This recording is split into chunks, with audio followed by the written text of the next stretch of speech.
BYU needed a turnover in the worst way when you came up with that pick in the first half when it felt like nothing was going BYU's way. What happened on that play? I just got put into a great coverage in that call. I don't know. The quarterback just threw it right to me.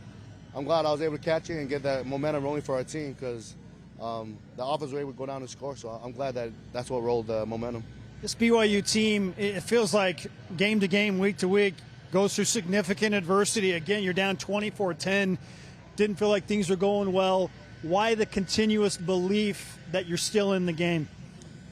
I think it's just because we know how good our team can be. We want to start every game fast. We want to finish fast, but that hasn't been the case. But I'm just glad that our boys have resiliency. We're able to finish out these games. And once we're going, we're going. Like, the ceiling is high. If we can just fix these little mistakes, these games are going to be blown out the water.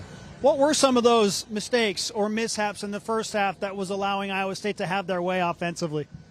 Just misfitting gaps, and when you misfit your gaps and don't know where you're going, you kind of play a little soft, and so you don't play with the same physicality that you want to. So I think that's the biggest thing that hurt us early on. But once we were able to get down, hone down, get our feet in the ground, knock back. I mean, you see JT was holding up his gap, like stuck in the running back every play. So once we could get our feet in the ground and know what we're doing, that's our best ball. What was the conversation like for your position group at halftime after some frustration moments? Yeah, I think the biggest thing is that we just needed to go back to being us. We have some great players on the D line, and we know that when we play loose and we play how we want to, we're great. Like, no one can really stop us, and that's what showed the second half. I'm proud of this D line. I'm proud of our team. It just shows of the brotherhood that we have in our team. Let's go back to the play where Faletau intercepts that pass. Where are you standing on the field when that happens, and what did you see? Yeah, I was actually the opposite side, so I was covering the flats on this end. When I seen that, I was full on sprinting to him, like, "Oh, let's go, Falet!"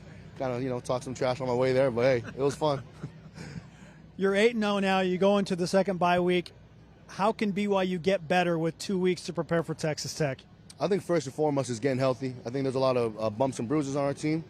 But once we get that going, get a good head start on Texas Tech, I feel like we're going to be in a really good spot come game day against them. The depth has been significantly tested, as you mentioned. You banged up. You had to miss Jack Kelly for a game. Siale Acera goes out today. Raider Damuni's been sitting out. So how has this team been able to just figure it out when the depth has been so significantly tested? I think it just shows of how talented the depth is, how deep our players can go. And I think the biggest thing is that when someone goes down, we have the mindset of, next man up. Next man up, don't have no drop-off. Play as if you were the starter in this game, and I think that's the best thing that I've seen throughout everybody that's stepped up is that when they're in the game, they're making plays, and they're doing the same thing that the ones would have done. I know you're obviously stoked about to win, but how, on a scale of 1 to 10, excited are you that you're going to be home maybe before midnight? That's the best thing. That's the best thing. After this win, that's the best thing, man. Not having to get home at 4 a.m. Day game victory for the week. Congratulations, Logan. Thank you so much.